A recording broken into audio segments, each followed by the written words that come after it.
호산나 우리 주님을 찬양합니다. 우리 발박수 올려드리겠습니다.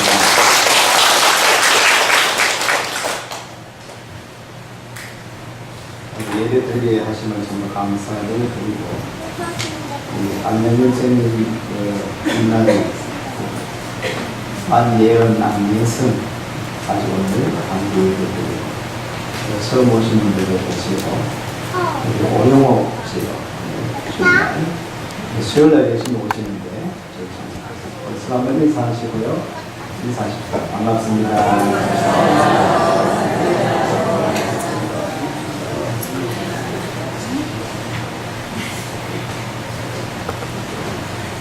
은혜 받을 자리 나는 생각으로 25장부터는 하나님이 모세에게 명하시고 출애굽한 이스라엘 백성들에게 광야에서 성막을 지어라, 성소를 지어라라고 명령하시죠. 그러한 내용들이 25장부터 40장까지 성소를 짓고 또 성막을 짓는 그러한 내용들이 있습니다. 성막은 저렇게 나눕니다. 광야에 저렇게 울타리를 치고 성막을 지었을 것입니다. 우리 성경을 이제 비추어서 이렇게 한번 걸어보면은 저렇습니다. 울타리가 있고요. 문으로 들어가면 번제단이 있고 무두멍이 있고, 그리고는 이제 텐트를 지나죠. 텐트 주변에 바깥들이 있고, 성막은 지성소와 성소로 그렇게 납니다. 지성소와 성소로 납니다. 위에 저 덮개를 쳐놨는데요. 그걸 좀 덮쳐보면은 공간이 있습니다. 제일 안쪽에는 지성소, 그리고 성소. 오늘 우리가 살펴볼 것은 이 지성소 안인데요. 이 지성소와 성소는 휘장, 천국 같은 휘장으로 구분되어 있습니다. 지성소 안에는 언약궤가 있습니다. 언약궤, 증거궤. 똑 저렇다고는 못 보는데 대충 저렇게 생겼다. 상자죠, 상자. 언약궤입니다. 언약궤를 보면은 그 위에 있는 저것은 그룹들, 두 천사를 금으로 만드는 것이죠. 옆에는 두 봉이 있습니다. 채입니다. 채. 그래서 항상 언약궤는 언약궤라고도 하고요, 법궤라고도 하고 증거궤라고도 합니다. 저 언약궤는 레위 자손들이 어떻게 하라고요? 어깨에 메고 가야 됩니다. 어깨에 메고 운반을 하도록 그렇게 되어 있습니다. 기드는 오늘 말씀해 보니까 25장 10절에 있죠. 그들은 조각목으로 궤를 짓되, 상자를 짓습니다. 장이 길이가 2규빗 반이다. 규빗은 이 발꿈치로부터 이스라엘의 어떤 길이 측정법인데요. 발꿈치로부터 중간 손가락까지. 긴 사람도 있고 짧은 사람도 있지만은 대충 40cm에서 50cm. 계산하기 편하게 50cm로 잡아보면은 2규빗 반 같으면 한 규빗이 50cm. 그럼 2규빗 하면은 2규빗은 100cm죠. 1m. 2규빗 반이니까 1m 50 정도 됩니다. 그렇게 1m 25, 1m 25cm, 넓이가 75cm, 높이가 75cm. 이렇게 조각목으로 만들었습니다. 그리고는 정금으로 저렇게 언약궤를 쌌습니다. 자, 이 정거궤 안에는, 언약궤 안에는 뭐가 있냐면은, 언약궤 안에는 정거판이 있습니다. 정거판. 모세가 시내산에서 10계명을 받았죠. 돌판, 돌계명, 언약의 돌판 2개를 그렇게 넣어두었습니다. 좀 구분을 좀 해보면은 저것이 법궤입니다. 다른 말로 언약궤, 증거궤, 말씀이 담겨져 있기 때문에. 그리고 위에 뭐라고요? 두 천사, 그룹이 있습니다. 그룹이 있습니다. 오늘 우리가 살펴볼 것은, 자, 언약궤가 있고요, 궤가 있고, 그리고 그룹이 있죠. 두 천사가 있고, 그 위에 있는 저기 뭐라고 써놨습니까? 속죄소입니다. 따라합시다. 속죄소. 17절 말씀에 정금으로 속죄소를 만들라.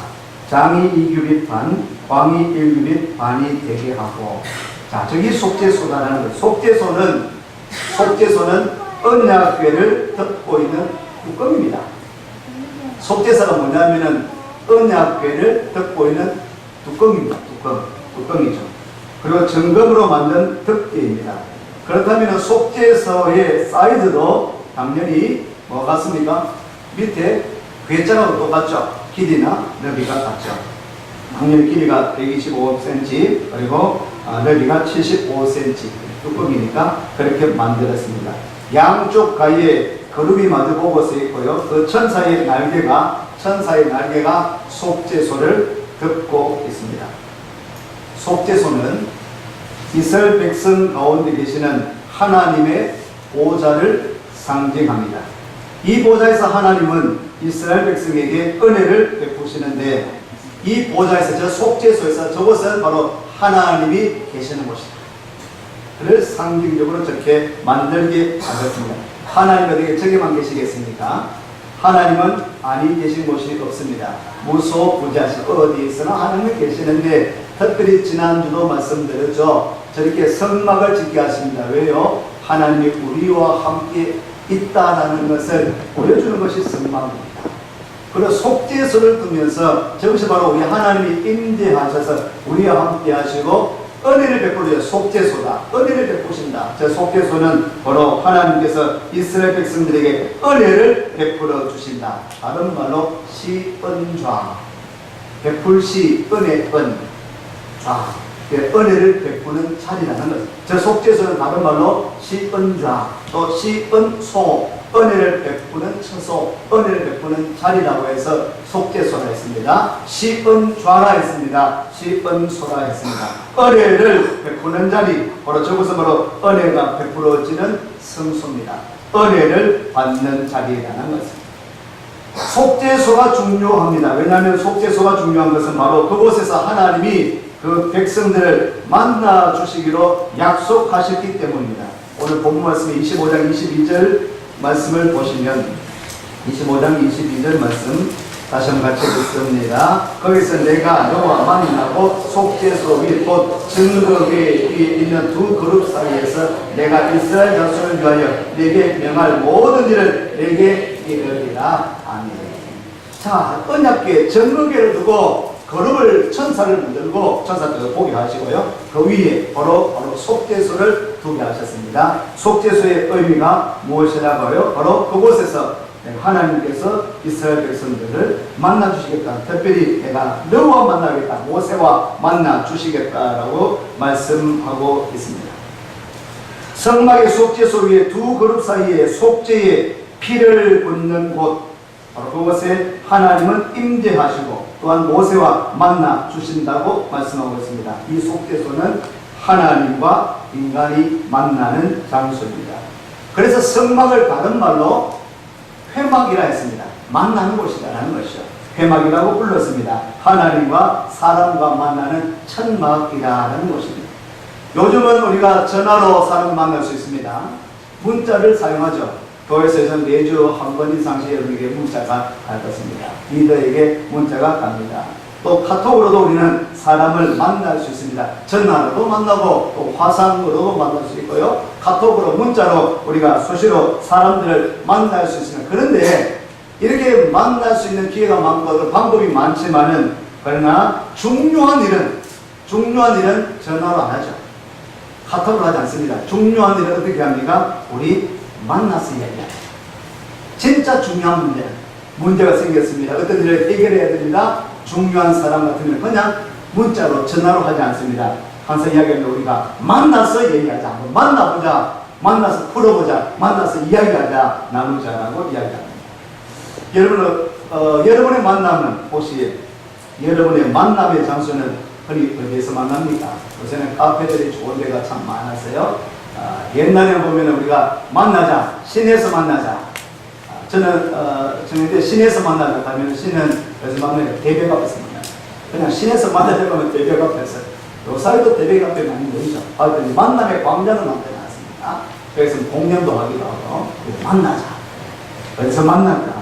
어떤 걸 보니까 이랍니다. 만남이 있을 때, 만남이 참 중요한데, 만남에 5가지 포인트가 있다. 이 5가지 잘 생각해서 만남을 중요시하는 직업이라든지 만남을 중요시하는 사람들은 좀 참고하시면 좋겠습니다. 이 만남에 5가지 포인트가 있는데 첫 번째, 첫 만남은 받은 이미지가 오래간다. 첫 만남에서 그 이미지가 굉장히 오래간다. 첫 번째 만남이 참 중요하다는 것입니다. 첫 번 만나서 사람을 어떻게 다 알 수 있겠습니까? 저는 처음 만나서 그걸 알아보지 않습니다. 그런데 그렇다 손치더라도 첫 만남은 굉장히 중요합니다. 그래서 우리가 만남을 가질 때에, 첫 만남을 가질 때에 어떤 모습으로, 어떤 대화로 만나는가 참 중요하죠. 첫 만남에서 받은 이미지가 참 오래가기 때문입니다. 두 번째, 한 번 잘못 보여진 그 인상은 회복하기가 어렵다고 합니다. 그래서 첫 만남, 첫 인상이 참 중요하다. 세 번째, 첫 만남의 장소가 참 필요하다. 아무 데서나 만나는 것이 아니라 첫 만남의 장소가 꼭 필요한 만남, 중요한 만남일 것 같으면 첫 만남의 장소가 대화를 이끌어 나간다. 분위기를 조성해 갈 수 있기 때문에 그 장소도 참 필요하다. 네 번째, 상대방에게 먼저 다가가는 마음으로 대화를 한다. 만남을 가지고 내가 그냥 내가 좀 나가서 다가가서 적극적인 그런 모습으로 다가가는 마음으로 대화를 하는 것이 필요하다. 다섯 번째, 상대방에게 최대한 정중하게 대해야 된다. 이런 만남에 있어서 우리가 이런 5가지 한번 생각해 보면 조금 더 보다 아름다운 만남, 또 좋은 만남이 될 수 있다라고 권하는 글을 읽어보았습니다. 속죄소를 생각할 때에 첫 번째 생각할 것은 이 속죄소는 하나님과 소통의 자리, 소통하는 자리이다. 속죄소는 하나님과 만나는 자리라는 것입니다. 여러분, 만나기 전에는 문제가 많지만 만나면 모든 얽혔던 문제가 풀어지게 되어지는 것을 우리가 종종 경험하게 됩니다. 그러므로 우리가 재심적으로 사람을 판단하거나 혼자 말하지 않고 꿍꿍 앓다가 문제가 커지게 되는 경우가 참 많습니다. 여러분, 해결되어야 될 문제가 있다면 혹시 우리가 혼자 잘못 생각하고 있을 수가 있으니까 만나십시오. 대화하십시오. 그러다 보면은 풀어질 경우가 참 많습니다. 내가 오해한 경우가 참 많다고. 그러므로 우리가 만남을 가지는 것이 참 필요합니다. 하나님께서 만나시겠다라는 것은 하나님과 인간 사이의 중간에 막힌 담을 걸어주시겠다는 것입니다. 우리가 사람과 하나님을 만날 수 없는, 죄 때문에 만날 수 없는 담이 있죠. 근데 하나님께서 우리를 만나 주시겠다. 바로 성막은, 이 속죄소는 그런 의미가 있습니다. 만나지 않고는 막힌 담을 헐 수 있는 방법이 없습니다. 그래서 하나님은 모세를 만나시고 이스라엘 백성을 만나시기를 원합니다. 만나시고 하나님은 말씀을 하시는 것입니다. 여러분, 교회는 하나님과의 만남의 자리가 되어야 될 줄로 믿습니다. 아멘. 교회에 오는 하나님을 만나기 위해서입니다. 하나님을 만나. 교회에 오신 여러분, 교회 잘 오셨습니다. 제일 오면은 사람을 먼저 만나죠. 사람이 먼저 보입니다. 우리 사람을 만나게 되고 인사하게 됩니다. 그런데 교회에 와서는 하나님을 만나요. 교회 다니면서도 하나님을 못 만나는 사람들이 많습니다. 교회 와서 하나님을 만나야 되는 거예요. 교회는 하나님을 만나되 교회 와서 하나님을 제대로 만나야 하는 것입니다. 오늘 이 자리는 하나님을 만나는 자리, 우리 모두가 오늘 여기에 와서 어떤 모습, 지난 한 주간도 다양하게 우리는 살아왔습니다. 또 각양의 모습으로 살아왔습니다. 각자의 그런 처지가 있을 것입니다. 어떤 분은 오늘 이 자리가 참으로 하나님을 만나고 싶다. 지난 금요일날에도 말씀을 전했는데 사슴이 시냇물을 찾듯이 갈급한 마음으로, 갈망하는 마음으로 내가 주님을 만나기를 원합니다. 내 영혼이 주님을 찾기를 갈망합니다. 갈급합니다. 그런 마음으로 혹시 오신 분들도 계실 것입니다. 각자의 처지 여러 가지 모습으로 왔지만은 여러분 모든 처지 각양의 모습 가운데 적절하게 우리 하나님은 여러분 각자를 만나 주실 줄로 믿습니다. 만나 주시는 하나님이세요. 그런 하나님을 찾으십시오. 오늘 이 자리는 하나님이 여러분을 만나 주시고 말씀하시는 자리입니다. 민수기 7장 89절 말씀을 보시면 앞에서 끊어드리겠습니다. 모세가 회막에 들어가서 여호와께 말씀하려 할 때에 정극궤 위 속죄소 위에 두 그룹 사이에서 자기에게 말씀하시는 목소리를 들었으니 여호와께서 그에게 말씀하신이었더라. 모세가 회막에 들어갔습니다. 증거막, 이 성막에 들어가서 바로 이 증거의 언약궤 위에 있는 속죄소 위에 두 그룹 사이에서 속죄소에서 자기에게 말씀하시는 그 목소리, 하나님의 음성을 들었다라고 이야기를 하고 있습니다. 어느 할아버지가 손자에게 삶의 지혜를 가르치고 있었습니다. 얘야, 예언아, 우리들 마음속에는 두 마리의 늑대가 있단다. 하나는 착한 늑대가 있고 또 하나는 나쁜 늑대가 있단다. 이 손자가 손녀인 예언이가 두 눈을 반짝이면서 물었습니다. 할아버지, 나쁜 늑대 또한 착한 늑대가 있는데 누가 이겨요? 라고 물었습니다. 할아버지가 대답했습니다. 네가 먹이를 주는 쪽이 이긴단다. 악한 세상에서는 나쁜 늑대에게 끊임없이 먹이를 주고 있습니다. 그래서 죄를 키워가고 있습니다.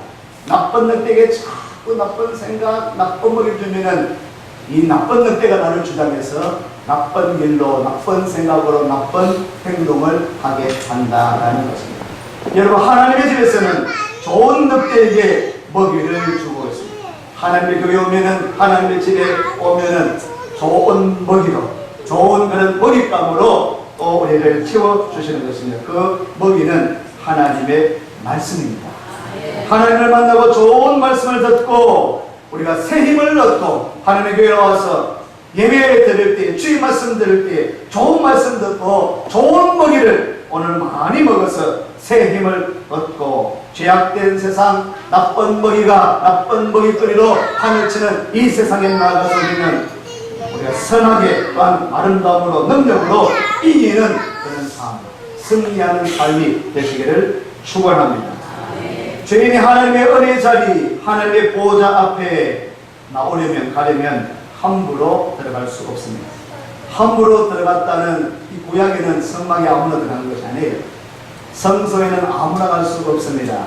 죄인은 들어갈 수 없습니다. 함부로 들어갔다는 나는 죽습니다. 들어가려면은, 들어갈 수가 있는데, 들어가려면 제단에 제물을 드리고 피를 가지고 성소에 들어가 피를 뿌리고 속죄하며 휘장을 통해서 제성소 또한 속죄소까지 갈 수 있는 것입니다.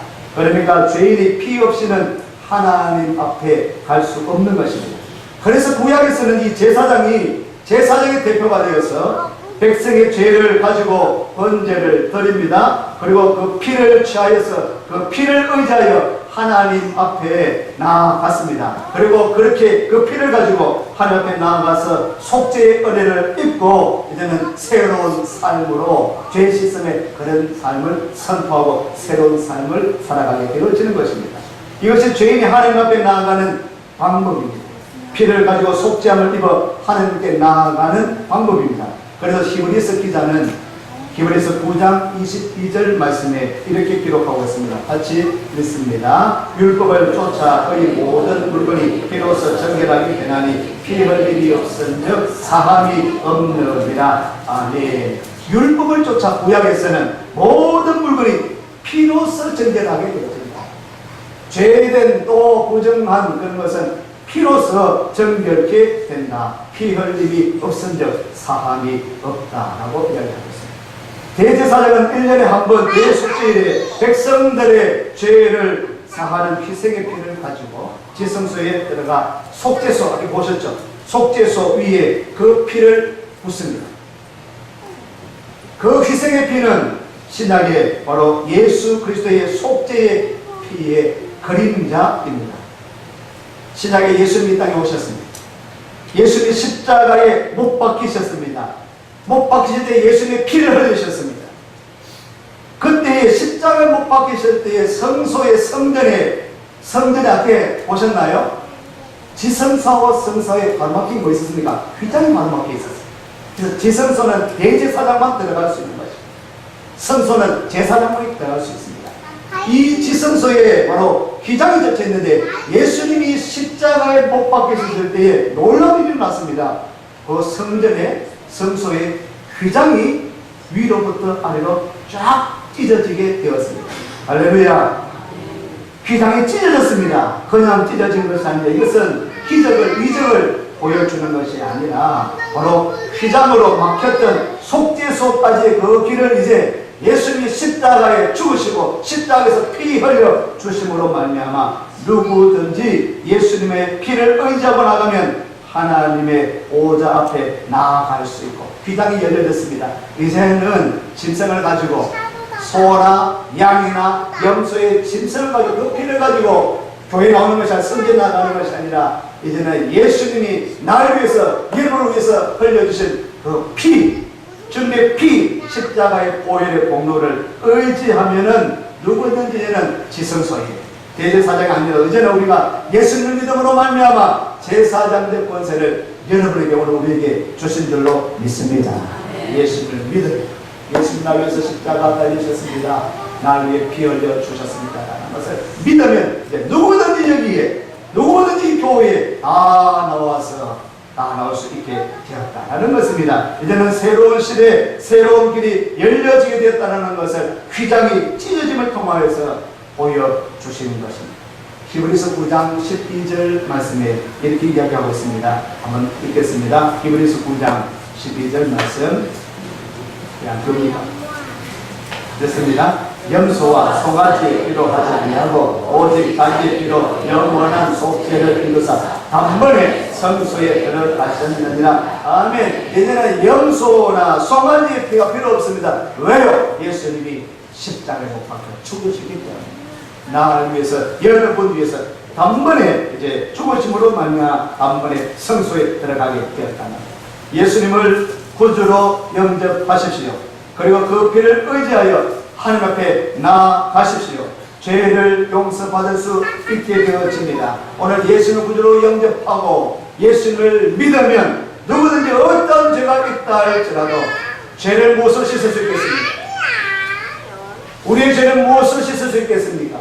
그 어떤 것으로 선한 일 많이 하면요 100번 착한 일, 1000번 착한 일 구제하면 1000만을 주고 1억을 가난한 사람한테 주면은 죄를 씻을 수 있겠습니까? 1000만의 말씀. 아무리 좋은 세탁을 가지고도 세탁물을 가지고도 세제를 가지고도 우리 죄를 씻을 수가 없습니다. 이 죄의 문제는 씻을 방법이 없는 거예요. 선한 일, 착한 일, 어떤 것으로도 행위로도 씻을 수가 없는 것입니다. 그러므로 예수님이 오셨습니다. 한 가지 방법, 예수님의 피, 가장 정결한 피, 흠없는 피, 깨끗한 예수님의 피, 하나님 아들 예수님의 말미암아 예수님의 그 공로로 말미암아 들어갈 수 있다는 것입니다. 그 어떠한 죄라도 여러분 주님을 믿으면 예수님을 믿으면 죄를 용서받게 되어질 줄로 믿으시기를 축원합니다. 구원의 은혜를 받을 수 있습니다. 하나님의 아들, 딸이 되는 은혜를 받을 수 있는 것입니다. 우리 예수 믿을 때 천국 가는 은혜를 받게 되어지는 것입니다. 우리 예수 믿을 때 하나님이 주시는 풍성한 은혜를 누리게 될 수 있는 줄로 믿으시기를 바랍니다. 히브리서 4장 16절 말씀입니다. 같이 읽습니다. 그러므로 우리가 긍휼하심을 받고 때를 따라 돕는 은혜를 얻기 위하여 은혜의 보좌 앞에 담대히 나아갈 것이니라. 아멘. 은혜는 받을 자격이 없는 자에게 베푸시는 하나님의 선물입니다.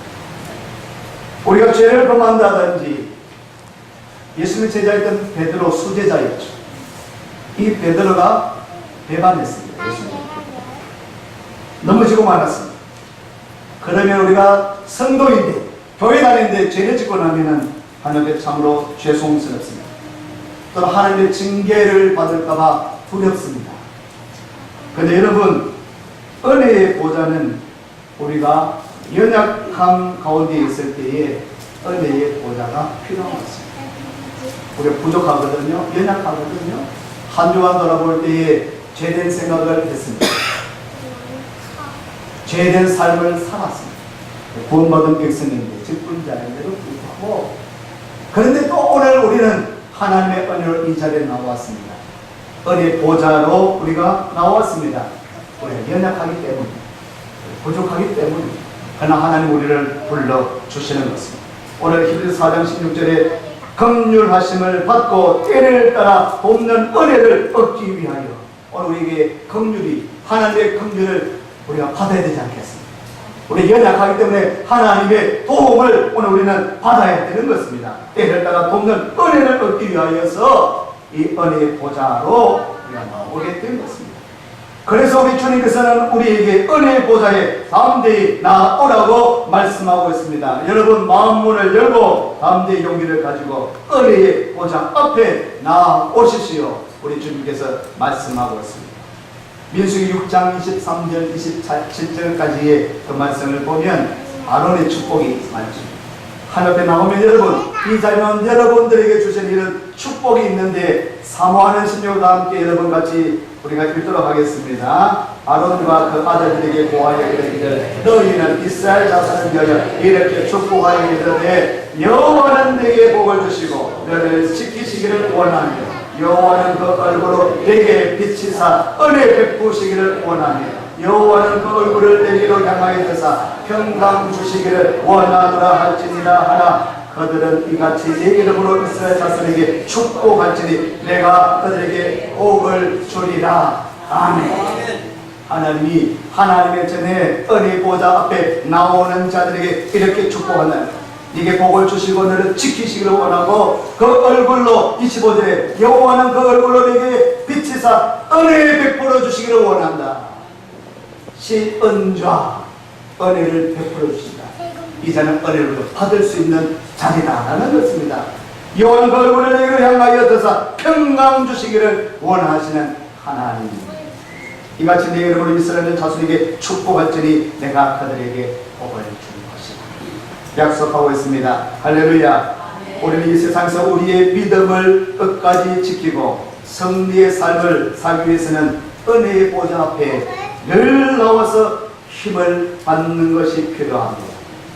우리 모두가 다 필요합니다. 다 하나님의 은혜의 보좌 앞 이 자리가 필요한 것 같습니다. 은혜의 보좌 앞에 나와서 때를 따라 도움을 받으시는 여러분 되시기를 바랍니다. 은혜의 보좌는 하늘 높은 것도 아니고 어떤 특정한 장소를 말하는 것도 아닙니다. 우리 대제사장이신 예수님이 열어주신 그 길을 따라 하나님을 만나는 그 장소가 바로 은혜의 보좌인 것입니다. 먼저 여기 있는 바로 여러분이 있는 이 자리, 오늘 이 자리가 은혜 받을 자리인 줄로 믿으시기를 바랍니다. 은혜 받는 자리예요. 오늘 우리가 은혜 받기 위해서 왔습니다. 하나님 은혜를 주시길 원합니다. 건강 주시길 원합니다. 복 주시기를 원합니다. 할렐루야. 주시겠다면 마다하지 마시고 받으십시오. 누리십시오. 주님을 만나십시오. 찬송가 247장 우리가 흔히 부르는 찬양이 아닌데요. 여기에 시은소, 속죄소 찬양이 있습니다. 247장이에요.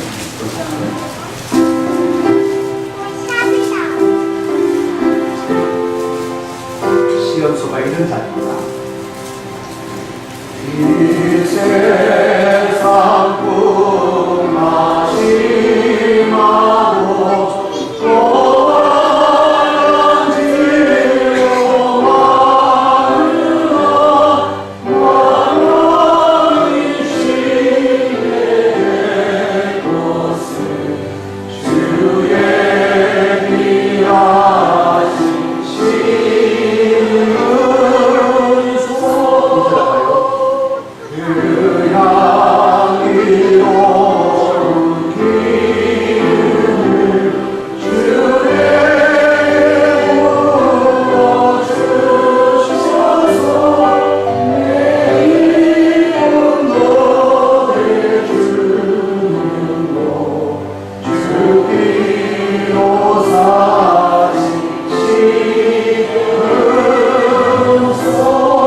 이 세상 풍마심하고 또 환난 질고 많으나 환난 질고 걱정 근심 있습니까?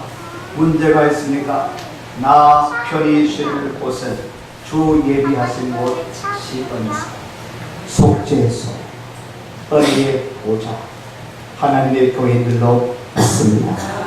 어떤 문제가 있으면 이곳에 와서 평안을 누릴 수 있고 향기로운 기름을 부어 주시고 기쁨 더해 주는 곳 주 피로 사신 예수님의 피로 사신 시건수 은혜의 보좌. 이렇게 고백하고 있습니다. 내 손과 혀가 굳어도 내 몸의 피가 식어도 나 영영 잊지 못할 곳 은혜의 보좌 시온소. 이곳에 이르게 되면 여러분 이 세상에 어떤 풍파가 있다 할지라도 오늘 우리를 살게 하는 이길 수 있는 그 힘이 이 은혜의 보좌 보면은 받게 되어질 줄로 믿습니다. 해결되어질 줄로 믿습니다.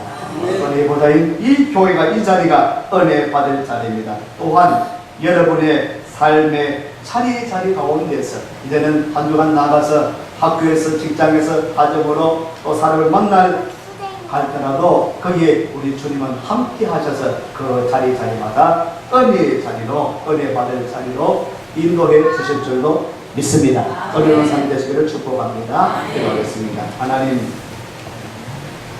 하나님의 놀라우신 은혜를 참으로 감사를 드립니다.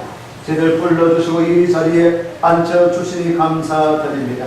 예수를 믿어 구원받게 하시고 하나님의 아들 딸 되게 하시고 천국 백성 삼아 주시니 감사드립니다. 오늘 우리에게 풍성한 복을 주시기 위해서 이 은혜의 보좌로 나오게 하신 하나님 감사를 드립니다. 이제 힘을 얻게 하여 주시고 주의 권능으로 성령의 권능으로 우리 한 주간 나아갈 때에 힘차게 승리하며 살아갈 수 있는 하나님의 백성 삼아 주시옵소서. 가는 곳곳마다 은혜의 자리가 되도록 하나님 동행하여 주옵소서.